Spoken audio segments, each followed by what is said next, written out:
Welcome to this video, and today we're going to learn about linked list data structure.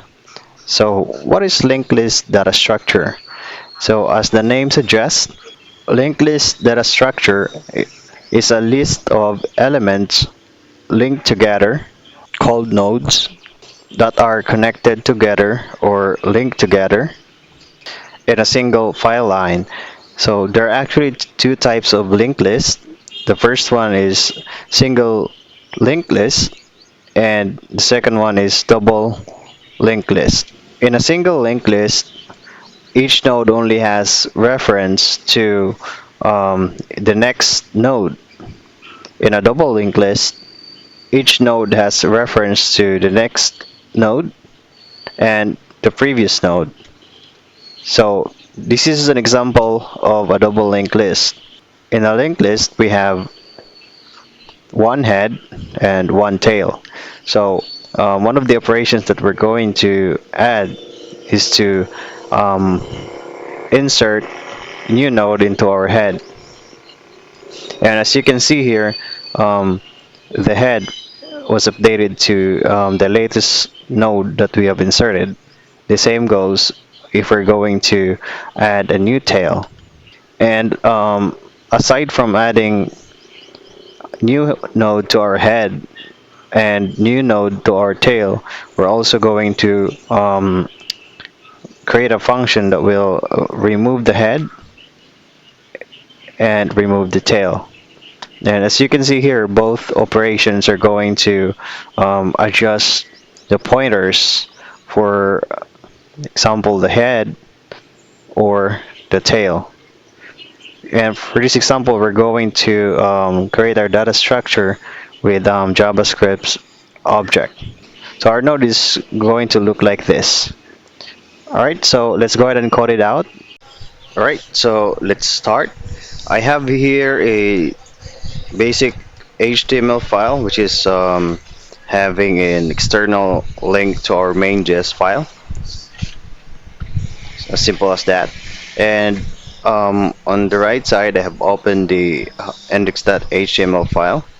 I'm just going to go ahead and open my web developer tools so that we can see the results here.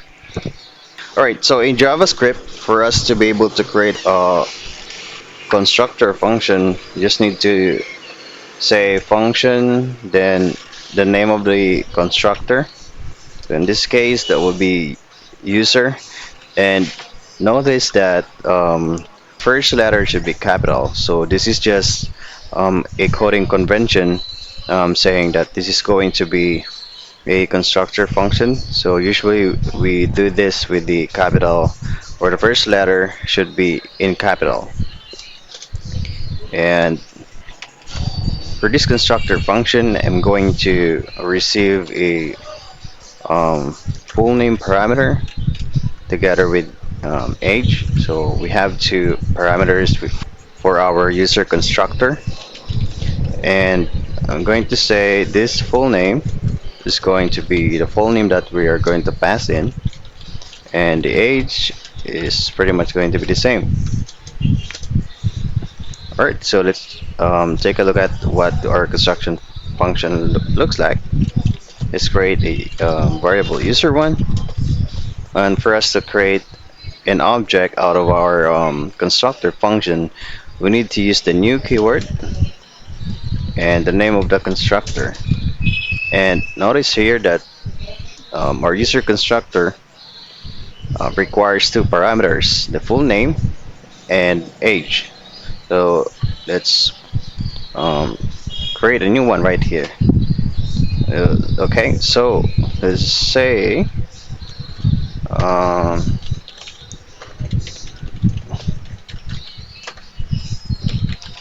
okay, let's say age is 32 or 24, and create a new one. Set it to 34, and let's go ahead and say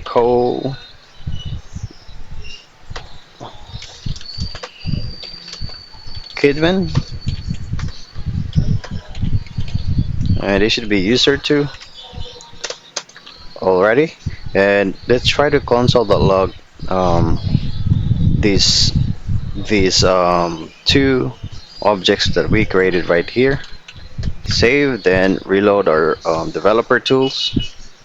And as you can see here, we have created two objects, and they have two properties, age and full name, as what we have created in our constructor function, right?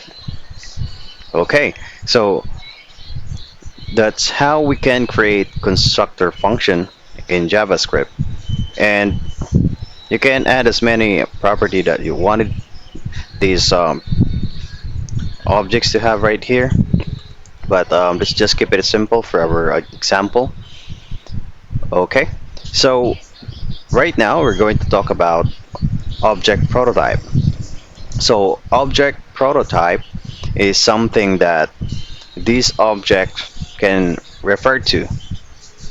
So I like to think of it as a parent object in classical inheritance. So in JavaScript we have prototypal inheritance, and we use object prototypes to refer to our um, parent object. So in this case, user. So if we are going to create a, like, say, new property, and we want all of our instance to have access to, we can do that with prototypal inheritance. Let me show that one to you. So let's say we want all of our objects to have a property name job. So I'm going to create um, the same job for all of my instance. I know that it's not a good example, but it's a great way to demonstrate how prototypal inheritance works. So for us to do that, we just need to call our constructor, which is user dot prototype, and then our property name job. We wanted to set it equal to web developer. So right now, these two objects right here must have access to this property web developer. So let's try to check that. Save, then reload our developer tools, and let's explore user 1 and user 2. And as you have noticed, you can see job under the property right here. And did you notice this proto thing right here below? So when we created user.prototype.job, this property was created under our dunder proto. So we can confirm that. Let's click this proto thing and do this one as well. So as you can see, we have this property job that these two have access right now. Okay, so another thing, we can also create functions. And by the way, you might be asking, why is this so important? This is so important in some cases where if you have many lines of code, let's say for example 1,000 lines of code, then you wanted to make some changes with your constructor function. So if you're going to create this, or if you're planning to add a property name job for our user constructor, I guess we're going to scroll down so thousands of lines of code just to find this constructor function, then add it right here, and add another one right here, or not in our case, but let's say web developer. And you see how boring that job is, right? So what if we can just call the constructor function dot prototype and create a property name job and set it equal to whatever we want. We won't have to look for the constructor, then go inside it, then create the properties that we wanted to. And one more thing, I'm going to demonstrate how we can create functions with prototypal inheritance. So I want these two right here to have a method or function that they can also greet.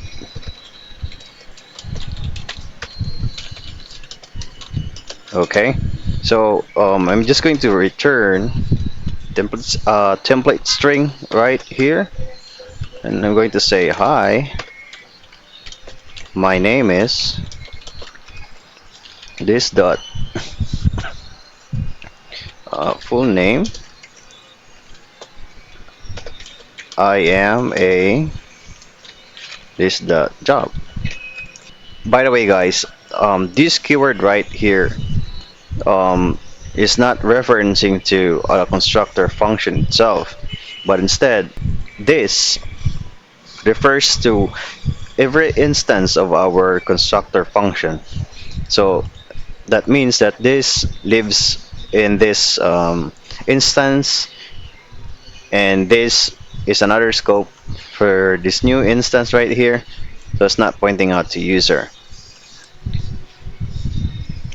Okay, so let's go ahead and try to use our function greet for our two variables right here, or two objects. Let's invoke it and reload. All right, so what you can see, these two have access to this greet function, so we wouldn't have to like create a function for this and this one. And as well, I mentioned the tedious job of finding the user constructor just to add a function right here. So this really comes handy if you have thousands of codes in your application.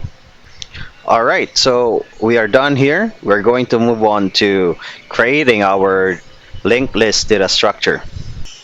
All right, so let's see how we can create our linked list. So I'm just going to remove all the code in here since it's not relevant anymore. And I'm going to create my linked list constructor, and it doesn't accept a parameter.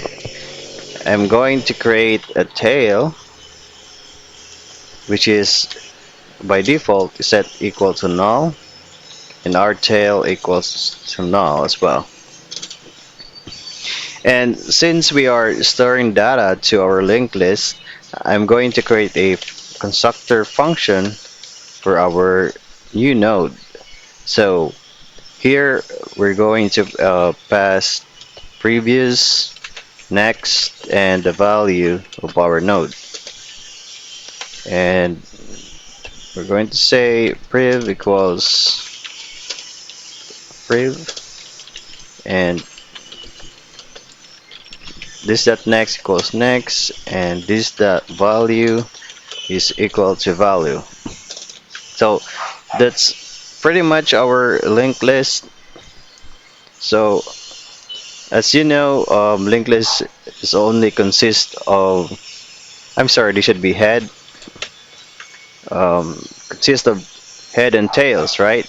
So each node will only have reference to the head and the tail.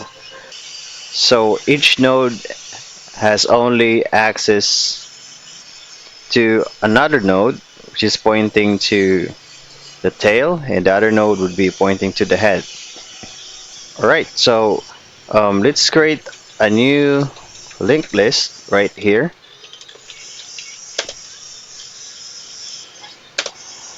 And let's just see what our linked list looks like.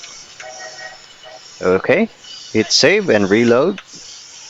And as you can see here, we have created our linked list. We have our head property, which is set to null by default, and our tail as well set to default. So we're going to implement our add to head method to our linked list. To do that, we need to call our constructor function and have a function insert to head, which will be a function, of course, and accepts a value. Right, so we're going to create our new node variable right here, and the previous is null, and the next will be this dot head, and lastly the value. So we're going to check if this dot head, if we have an existing node in our head under our linked list constructor. So if that is the case, we're going to set this dot head dot previous equals new node. But in case we already have a node in our head, in that case we are going to set this tail will be equal to new node. And lastly, we would like to make sure that we update our new head to our new node. So basically, when we run this function for the first time, we are creating a new variable right here, or object you could say, which is new node. We are setting the um, previous property to null, and our next property set this equal to this head, because let's say for example we've run this function for the second time. It's going to look for the current head. The current head will be stored in our next property, because we need to update the head to the newly created node, and obviously we will need to store the value of it. So that's the case right here. We're making a condition. We're checking if our head has an existing node.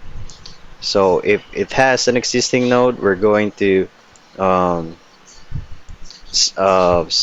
set the previous property of our current node to our newly created node. But in case that we don't have a value yet, we're going to set the tail to our new node, because as you remember, linked list is composed of head and tail. So our head has reference to our tail, and our tail must have reference to our head. And this code right here is just simply saying that once we created a new one, we're going to set our head or update our head to our newly created node. So let's go ahead and demonstrate that right now. So I'm going to say ll that insert to head. I'm going to say hello and citizen console. Okay, so as what you can see here, based on our logic in our insert to head, we have stored the node in our head and also in our tail. And notice that the next and previous properties for these two doesn't have a value. They're set equal to null. But let me show you this. Let me go ahead and create a or insert a new node to our linked list. This time let's say world. Alright, so obviously this becomes our new head right now.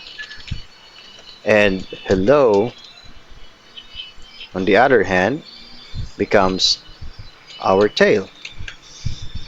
Correct? And our newly created node, which is now our new head, will have a reference to our tail. Hello. And our tail right now, which is hello, will have reference to the current head. So let's see this in action. Let's refresh our developer tools. Let's open it up. And as what I've mentioned, this should be our new head, which is in our case showing up correctly. And our tail becomes hello since we have updated our new head. So hello must have reference to our head. So the next property is still null because this run right here, hello, is the current tail. Or this node hello is our current tail. So it has reference as well to our head, as you can see right here. The previous is world, which is our current head. Okay, so right now we're going to add a new method to our linked list, and this is going to be insert to tail. I'm just going to copy and paste it since they're identical. So obviously we need to change this one to this dot tail, the previous, and the next will be set to null. Right, so we're going to check as well if we already have a node in our tail. So if that is the case, we're going to update this dot tail dot previous will be set equal to our new node. However, if we currently do not have a node in our tail, we're going to set our head equal to our new node, and below that we're just going to make sure that we create our new tail with the new node. Okay, so let's test it out. Let me go ahead and invoke insert to tail.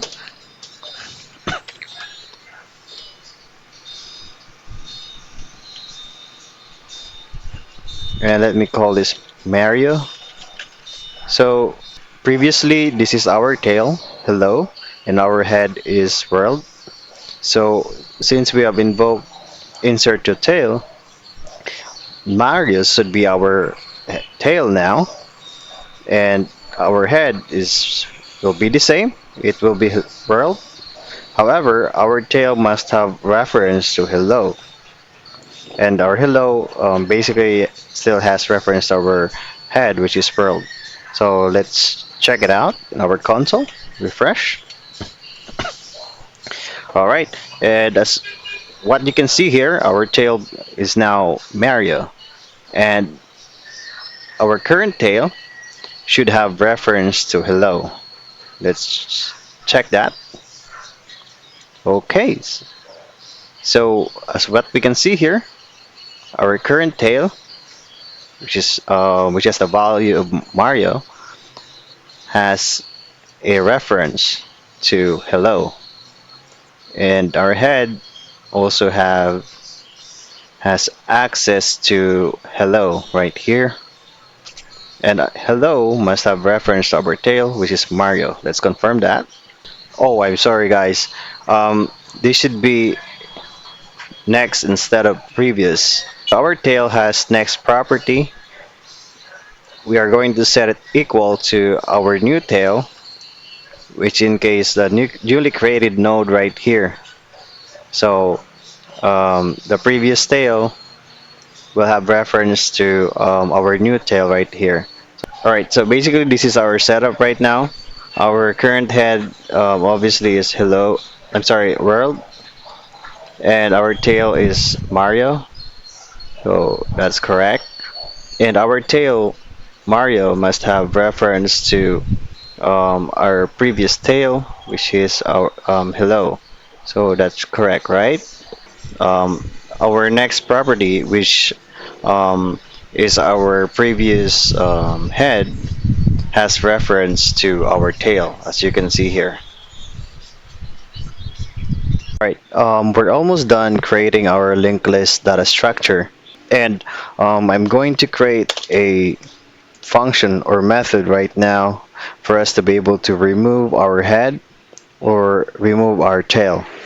So let me quickly create it. All right, so let's call this remove head. I know that it really sounds scary, but trust me, guys, it's not that scary at all. So we don't need to pass any parameters in this function, but since our we are head is simply not removing empty, the head. so we're going to check first if we have an, an existing node in our head. So if our head is empty, we're just going to return false or just return null.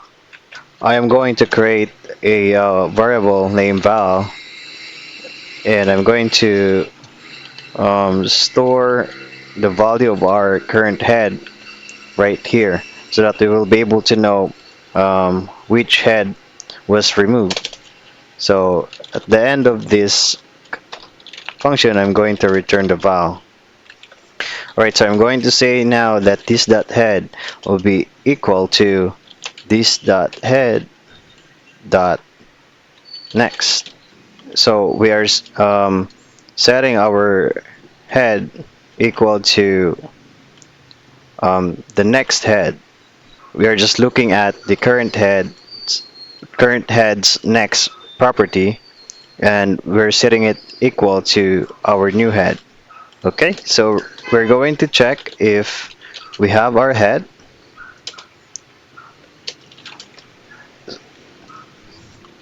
So if we have our head, so because our previous one or our previous head, which is now our current head, has a previous value, so we wanted to make sure that we set it equal to null. Um, Let me just show the linked list right here. So this is what I'm saying.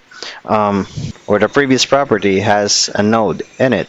So we are going to set it equal to null since this node will become our head. Okay, makes sense? Else, we're going to say this dot tail equals null. Simply means if we don't have anything in the head, so that means we should never have any tail, right? So that's pretty much it, guys. So let's go ahead and test it out. Let's say, okay, so this is the current setup that we have here, okay?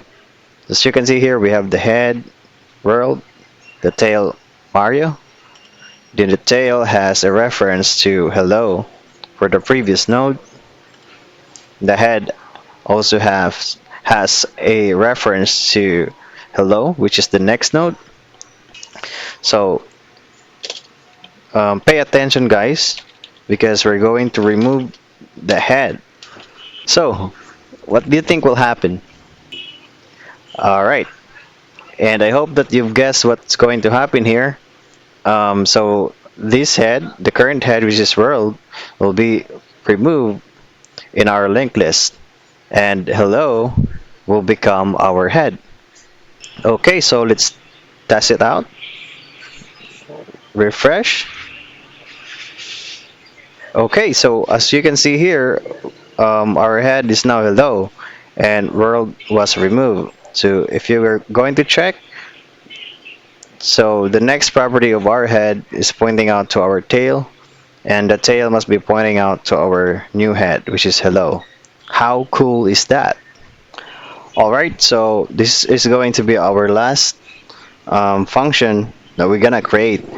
But if you wanted to, or if you're interested in adding a search function for this application, you can go ahead and look at the link in the description below, and you can see my GitHub repository.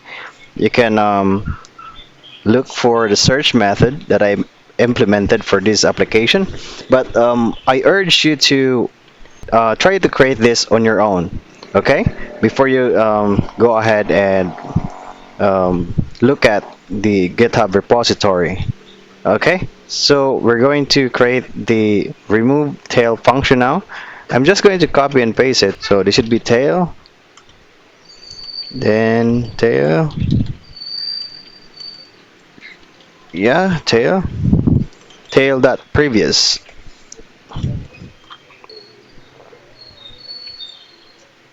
So you need to check the tail, then tail dot next should be equal to null. Since we have the current tail already, we need to remove the value inside its next property. And if we don't have a tail, then we don't have a head. Okay, so let's remove this function, or let's remove this code, refresh. What happens when I'm going to say remove tail? So what we're expecting right now is that this node, Mario, will be removed.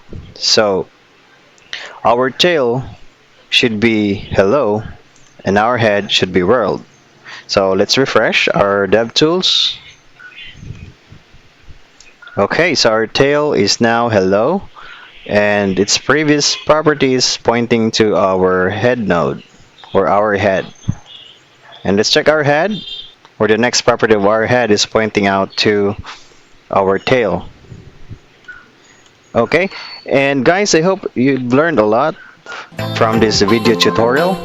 Alright, thanks again for watching, guys. If you're new to this channel, please like, share, and subscribe.